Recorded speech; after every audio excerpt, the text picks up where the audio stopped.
Welcome to Tech London, a show featuring interviews with London's top creative entrepreneurs, startups, investors, design agencies, internet marketers, and freelancers that make up the Tech London online community, which mostly lives on the Slack instant messaging platform. We rotate through both hosts and guests for these interviews, so you have the chance to hear from multiple perspectives on London's tech scene.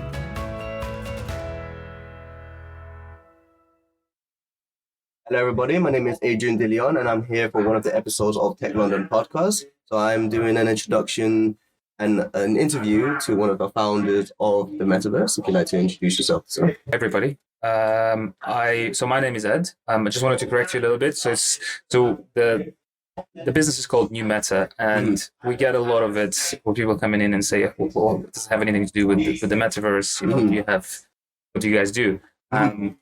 I think I can't count how many times I've had that conversation before, but just to make it clear, the concept of new meta or the word new meta comes from a completely different place than what's on everybody's mind. In gaming, whenever there's a new game coming out, not a new game, whenever in online competitive games, most like League of Legends, Counter-Strike, Apex, etc. Whenever there's a new patch coming out, there's always some change that everyone picks up and runs with, because that's the best thing to do now. Yes. That makes sense. You know, if it's a shooting game, there's a new gun that everyone wants to use. If there's a hero-based game, then it's about the new hero that comes out.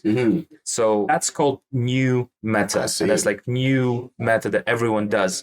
It's a very kind of, I guess it's a bit of an inside joke in the gaming industry.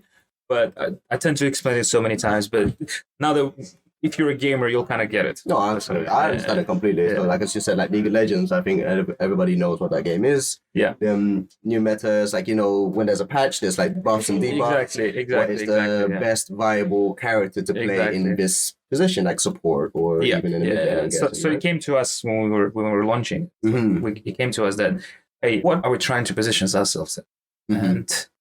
And what we want to be is the best new thing to do if you're a gamer. That's, to us, was the new meta in the real world is to come to new meta. So that's kind of a bit of a gag. Yeah, amazing. No, I think you explained the new meta already in the beginning. Yeah. Amazing. All right. So one of the other questions as well is like, why this location? So this is in Islington Square. Islington Square. Yes. Yeah, just between, literally halfway between Angel and Highbury and Islington.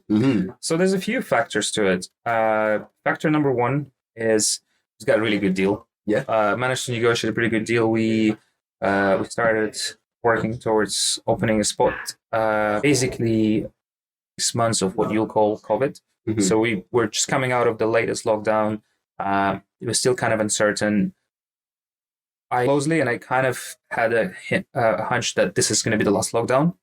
So we started negotiating around that time, and people like landlords and retailers were still very on the edge about renting stuff. So we kind of found this place which was perfect for us in terms of it being not completely not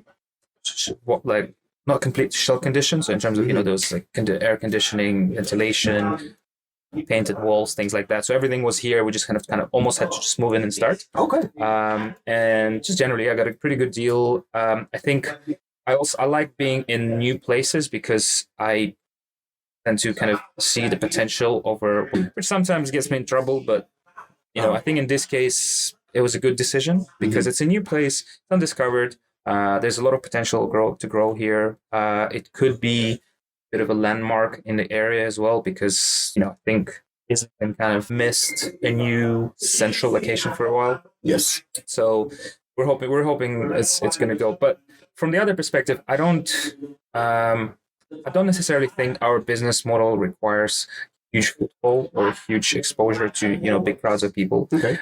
We think of ourselves as a destination, because ultimately the way we see the business value is in something to do for gamers that is not drinking and eating. Yes. That's while they can drink and eat here, we want to focus on gaming. So it was really important for us to not have a huge footfall, but rather a place that people can come in and feel comfortable with. That was always a priority. Footfall and all the other things were just not there as a priority to start with. And I think we made the right decision because people travel here many hours. They come from all types of places and stuff like that. And I'd say the third reason is just as far as North London goes, there's nothing like that. So we are definitely a first comer in terms of doing what we're doing here. There are some alternatives in other areas, and while I believe that we have something unique that we're offering, so we could compete potentially with those guys in other areas, at least here, we don't have to worry about competition straight away. Yeah. You have your own competition in itself. Yeah. So as far as I think of London as basically a kind of a round shape with 4 quarters. Okay. You have north, kind of north, east, northwest, yes, west kind of thing. So as far as northeast goes, we just want to be played to from all of northwest. All northeast. So it's like local kind of thing. Yeah, it's a bit of a local feel, but also, in London you can't really be local because it's just so big. Yeah, exactly. And the transporting is so good. Then ultimately people kind of move around too much. So you can't be local. You can't be like, okay, we're just here, and then everyone in the radius of 1 mile is our customer. No, it has to be much bigger. Yeah, of course. Yeah. So it's like the same concept almost as where, because I'm quite close here. I'm literally in Highbury myself, and if I was to come here with my friends, play some games right next to each other instead of online, our option was to go all the way to Stratford, as you probably know, like side quests and so on and so forth. But it doesn't really interest on doing so because of the travel itself. Yeah, of course. Having it to be local, like here, is actually perfect. Exactly. All of our friends is really close to here, and it's much more. We're more familiar with this area. Exactly. Yeah, precisely. That's exactly what. And the location in itself is actually quite nice. Actually, even though I got a little lost. Yeah. But it's a very nice location. It seems safe and all. Yeah. To my next question, but you almost like kind of answered. It was about like who are you appealing to, like your audience, So I think there's 3. As I started talking about, I'll probably come up with a 4th one. But as of right now, the key 3 customer profiles that I've seen is there are people that come to play at New Meta because it's just their own alternative, right? They're a gamer, but they may have moved to London recently, or they can't afford a PC, or they don't have enough space at home to play the PC. Many different reasons. But as a PC gamer, that playing on a console just doesn't cut it for most people. Yeah. So they'll always look to play on PCs because it's I personally believe it's just different type of gaming. That's where it becomes like a serious hobby. So there's this crowd, just simply students, professionals, teenagers don't have a PC, want to play on a PC. Perfect place to come. The other customer profile that I personally believe in, because that's the customer profile that I am personally, is a working professional with reasonable amount of disposable income, where I just want to grab my friends who I play with anyways at home, go to a place where we can have a day out while doing our favorite thing. Yes. Have some beers, have some food, relax, play some games, go outside, have some food, come back, play again. That's kind of the vibe that I would. It could be you with a friend, you with a couple of friends, you with your girlfriend or boyfriend. Doesn't matter, right? That's the kind of. It's just a fantastic alternative to playing at home effectively, right? Because playing at home is inherently not social. Even if you do it over Discord, I don't believe you get the same level of connection with other people. Absolutely. But when you play with someone in the same room, you get that camaraderie, you get that chance to speak in between games. You're spending time together. It's really I mean, I feel like people think that playing online while talking over online chat displaces the need for being in the same room, and I don't think it does, because it's a totally different feeling. It's why people go to restaurants when you can eat at home. It's not necessarily that. I mean, I've been to restaurants where I've had a ton of fun, where food was worse than the one I had at home. But, I'd still go there again because it's the company, isn't it? It's the company, exactly. So I think I would say we're a bit of a healthier option than just going to a pub or a bar as well, right? Because too much stuff you can do in London that's not drinking or eating. Yeah, it's like it's like that's the norm, and exactly. Like people go into bars and clubs, but no, there's other things such as this. Exactly. Like I myself, I'm a gamer. I'd prefer to have a gathering more than a party, like I had recently for my birthday. Yeah. And we enjoyed playing Nintendo Switch, and we had drinks in there, but again, it was better that I had my friends in person or physical presence with them, It makes a huge difference, Exactly, yeah. I'd rather that instead of if I were to play Nintendo Switch by myself and then I play them with online, yes, we may be taking shots online, but it's not the same concept. It's like, I would say, you're doing the same thing here, isn't it? Yeah, exactly. You wanted to bring your friends here, online, it's meant to bring us together, but actually, it is actually kind of drives us further apart almost. Exactly. It makes it more convenient as when we're not around, we're able to meet up online. Yeah. But no, I totally agree. Yeah. And did you have a third profile you were saying? Third profile, I have a bit of a weird relationship with, because it's people who are interested in gaming, but they would not. So imagine, a person that maybe came when they were younger. Yes. Or somebody who's a bit older, like in their 30s or 40s, maybe even younger, but still never played before. And they know that they would enjoy gaming. They want to get into it. They obviously don't want to buy a platform, a PC or a console, just to try out gaming, right? So we have quite a lot of people coming in here, which was a surprise to me personally. But we have quite a lot of people who would do that. You would come down, them with their spouse, maybe with their with their child or whatever. Yes. Sit down, play some games, and just see if they can get into it. Try to understand it, try to get into it, to understand why people play it. If maybe they'll enjoy it. Yeah. Now, the issue with that, I realized, is while I would have loved to cater to that crowd, the issue with that is, and that's my issue with the direction of where gaming is going, they make it so difficult for you to start to play a game. Right. Although those games are free, they make it impossible for a person coming from the street to enjoy playing a game, because you need to go through multiple registrations, confirmations, verifications. They make you wait. They make you go outside to catch signal, to get message, to verify things for you. When it comes to paid games, it's even more complicated, because we have accounts, for example, at our venue that we give out to people to try. Yes. To try play a game that they may not have pre-purchased. And it will usually take 15 to 20 minutes for them to set up, even if somebody is helping them out. If somebody is not helping them out, it'll take half an hour for them to set up. Yeah, or they may just passionate to even try doing it because it's... Exactly.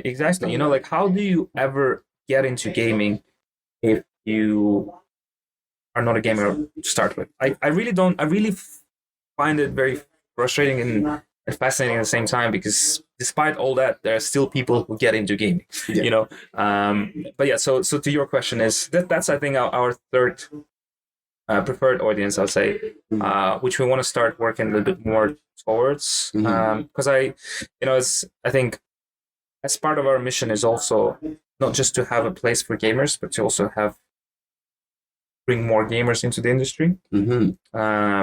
Build it bigger. Although, in London, or in England in general, most people play games anyways. But it'd be pretty cool to be a place where people can discover games and get into that industry, get into the community stuff of things. It does a lot for the industry, I think. Okay, I see. So I think what you're doing is quite amazing, honestly. So when you're saying of how it's not just only for gamers, but it's also to possibly potentially unlock their inner gaming self. Convert, yeah. Be like a church, convert into gaming. Yeah. And to your point, to be honest, that's the fourth, I'd say, profile that at least we've noticed.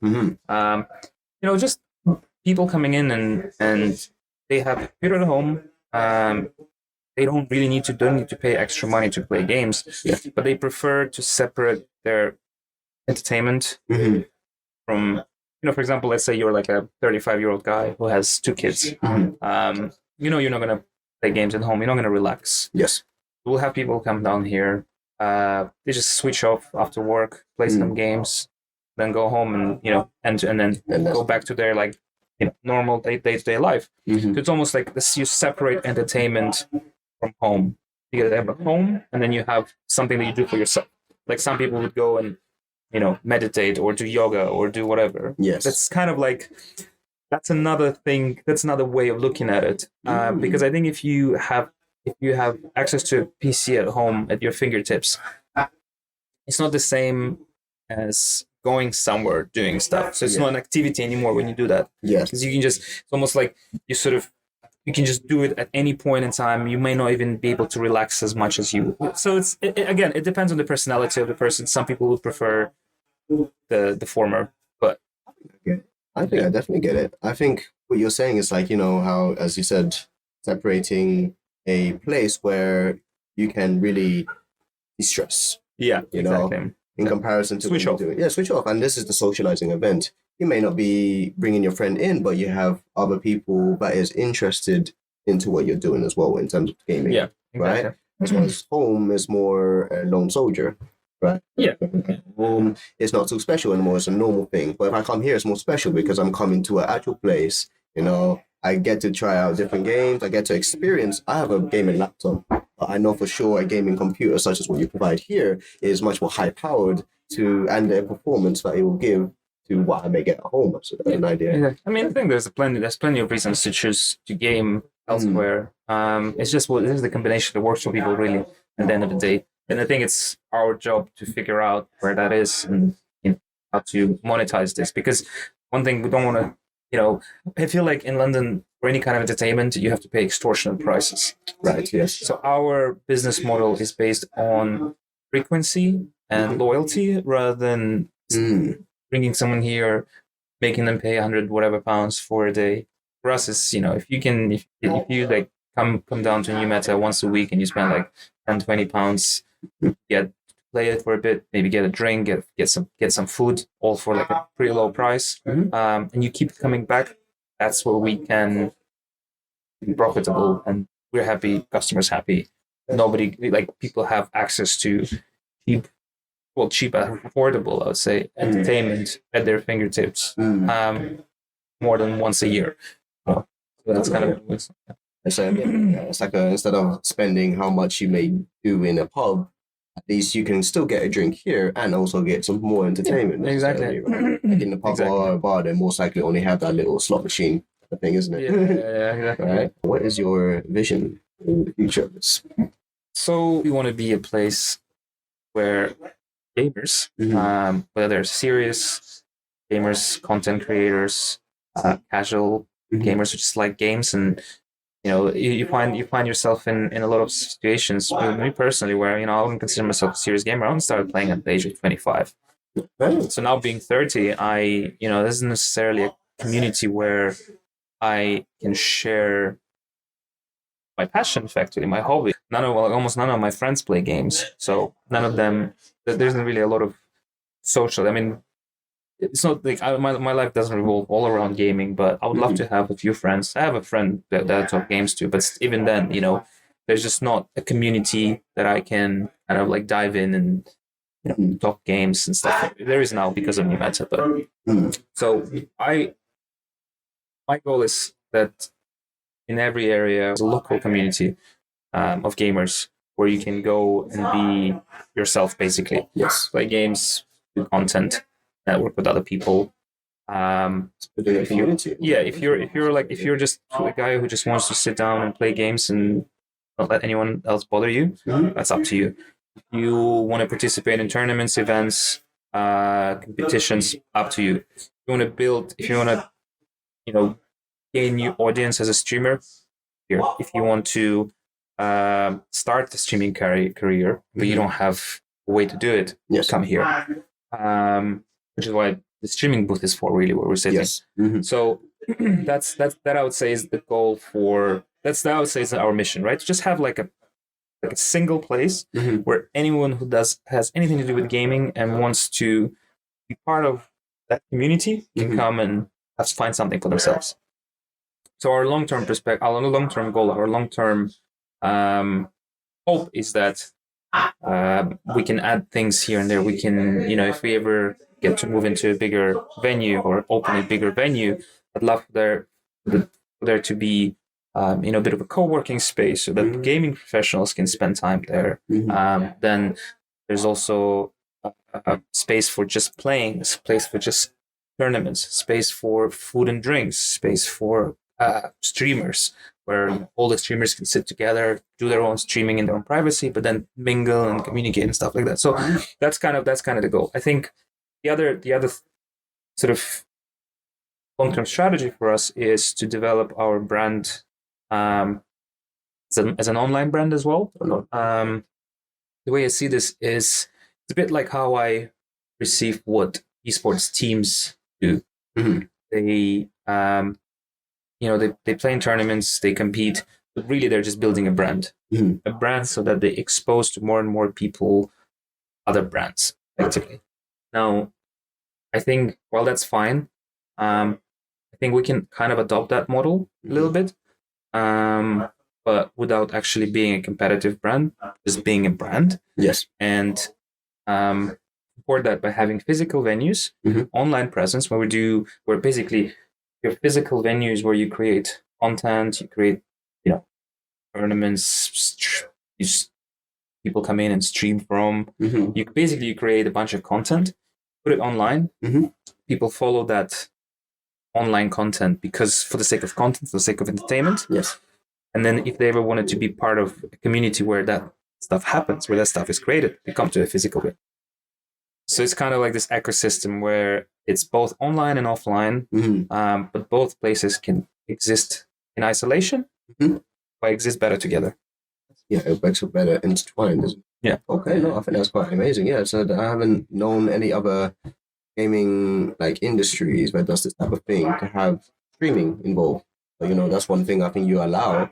You encourage them to come here to also do that instead of doing it at home, because most streamers, they do it at their own place. Yeah, exactly. A bit of a plug, if you don't mind. So basically, this is speaking of streaming, this is what we started doing recently. So we have our own little Twitch channel. Okay. Well, we decided that because we talked a lot about what we're going to do with streaming, right?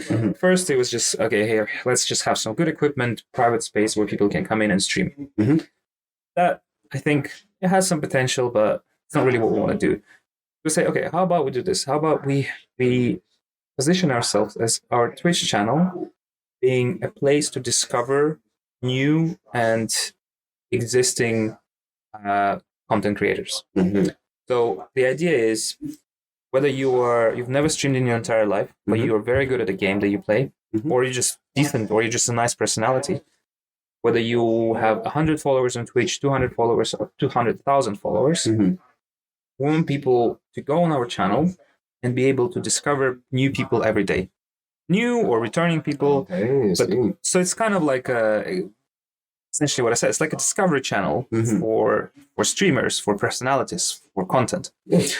From the streamer's perspective, it's twofold, right? From one perspective, you get a good equipment, private place, away from home. Maybe it's better equipment that you have at home. Maybe you don't have equipment at home at all. Yeah. Maybe it's just something new to try. From the other perspective, you get to expose yourself to an entirely different audience. Whereas at home, you'll just be doing it in your own channel, you'll just be doing it to the same audience all the time. So, whoever's listening, if you are a streamer or you're an aspiring streamer or you want to be a streamer, just reach out to New Meta and then we'll hook you up. We'll get you down. We'll give you like a 4 or 5 hour free streaming session. And yeah. Cool. And what is your Twitch channel's name? It is New Meta Arena. New Meta Arena. Yeah. Take that one there. All right. Amazing. Okay. So, next one as well. And thank you for sharing for that and everything. So the other ones as well is going to be, what are your thoughts of gaming being in the Olympics? Esports. You know what the problem is, I think? Is chess in Olympics or not yet, right? Not yet, but I know. But they've been trying to do it. Yeah. Well, so as soon as chess in there, I think there's a way for esports to be in the Olympics. But the fundamental problem with esports in the Olympics is there's so many different titles. You got League of Legends, you got Dota 2, you got Counter-Strike, you got Valorant, you got Apex, blah blah blah blah. You got hundreds of them, right? So, how do you choose? It's true. You have to be one game, right, for the Olympics to start with, at least. So how do you choose? You go with the one that makes most money, then you go for Dota 2. You go with the one with most viewership, then you go for League of Legends. You go with one with the most the biggest game. That would probably have to be probably Call of Duty or something, right? In terms of monetary value. So we can't really choose. What would make more sense is to have an Olympics. Like esports in this job. So essentially like Olympics, right? Different sports. But all come together at the same time. You can do that. I think that would make more sense. I think I agree. Yeah, I didn't think about it like that as well because there's so many different type of games that till this day they're always having new competition, new viewership. So like when the game multiverses. Yeah. So that multiverses came in and that put in itself in a different category of the same category of Super Smash Bros. Yeah. And even Brawlhalla even as well, quite strangely, right? Exactly. So there's always going to be new games, and I'm guessing Olympics are not always going to be able to incorporate all of those people every single time. Exactly. So I think that's quite interesting. All right, so my next question is going to be what is your thoughts of the gaming industry and how big it is, and why do you think it got this big? Yeah, it was about the game. It was about the gaming industry of how big it got so far. Yeah, so it depends. It depends what you look at. The gaming industry is massive, right? It's so big as far as entertainment goes. It's the biggest one out there probably. But then, how big is esports? I think comparatively to gaming itself, it's actually kind of tiny. Yeah, it's still tiny. It's still young. Exactly, it's still very young. It's tiny. I think it has so much space to grow. I think of it as. Esports is definitely going to be as big as football at some point. I don't know if it's ever going to overtake football because it's just in a lot of people's DNA. Unless football starts declining in popularity or basketball does start declining in popularity, I don't think ever esports is going to overtake it. No, I think it's just going to be, it's not going to overtake wise, just because of how football and other sports has been growing in how long. Very... for example, the older audiences and everything, exactly. I would say for the new generation, such as myself and such as others that come here, that's where they're going to be categorized in the Olympics, as you would probably say. Yeah, exactly. Instead, exactly. But I think from the rate of it, it looks like in some cases that it could catch up the same numbers, but not necessarily overtake. There will always be they're fans specifically for football. And there'll be fans specifically for esports or e-gaming. I don't necessarily think that's going to be. I don't necessarily think that's going to stay that way in terms of. They're not mutually exclusive. I think they can totally be exclusive. I think that the issue. That's not called the issue. Esports is. There's a few roadblocks, I think, in front of esports. One. There's just this psychological kind of, there's still at some countries not as socially acceptable. Gaming is a waste of time, or why are you a child, are you a nerd, whatever. Those sort of things. Yeah. I think they're slowly but surely going away. Yes. I don't know how long it will take for people to kind of just be a bit more open-minded. But I mean, I'm sure people are, It's when you tell a child, then don't play video games, it's a waste of time, go instead play football, it affects children, right? Yeah, absolutely. When you grow up, you feel a little bit more, you're not as inclined just to talk to your friends about games, right? Because you are to talk to them about football or whatever, unless those people are also playing the same game you are, the same kind of level of passion. Obviously, the fact that the gaming industry has so much money in it, helps a lot, because as much money is in it, a lot of that money goes into marketing, and that changes people's perspective, obviously. Now, the other roadblock I would say is the profession as an industry to work in. You start off with, and I think that's changing much faster than anything else. Just esports players can make insane amounts of money, and I think that makes a big difference. That's why people might start pushing towards their kids picking up a sport, because they see that it's actually a career, but you can actually there's monetary value in it. That's why people compare it to the actual football sports. Yeah, exactly. But there's also another side to this. I don't think people who are not involved in the esports industry understand that if you don't make it as a player, there's a huge career out there that there's a huge amount of career opportunities in there as well. Yes, still, yeah. You can, essentially, if you think about it, any gaming related business will have marketing, HR, fulfillment, sales, partnerships, things like that. All of those things. Exactly the same stuff that legal, exactly the same things that any other company would have. So people need to kind of start understanding that if your child is passionate about gaming, or if you are passionate about gaming and you don't make it as a player, it's not game over. by any stretch, right? If anything, it's a lot easier to become a paralegal at an esports organization than it would be to become a paralegal at a football club. Yes. So if anything, by niche career, you're more likely to become a respectable professional in that niche industry, right? That's kind of how I think about it. Yeah. I know that doesn't really answer your question, but I think it's perfect. I think it's pretty big. I think there's a lot of like systemic things that needs to change. Versus perception of gaming and what it does for people, and people need to understand that it's an industry that you can build a career in quite easily, and at least you're always going to be in the industry that you're passionate about. Yeah, I think that's quite interesting, actually, and honestly, and it's true. Not that many people knows that, because esports is still young, as we know, right? Yeah. So we have to understand. I went into because we're partnered up with Lightscreen. Screen, they spoke about like it's not just you as a player. You don't have to be a player to be involved in esports, as you just mentioned. They have a whole team of different aspects. Like if you just have a profession or a skill incorporated into an esports team, such as, for example, like a therapist or psychologist, they can be in a team of esports and actually get to the heart of the issue. Exactly. That we're going through. It doesn't have to be making up as a player. Yeah, precisely. It's same as like with football. You don't have to be a footballer. You can possibly even be a football manager, and that's still quite an important role in itself, right? So no, absolutely. I think that's a really good topic to this. You've been listening to the Tech London show. If you're interested in joining the community or even making an appearance on this show, make sure you join our Slack group over at techlondon.io. Till next time.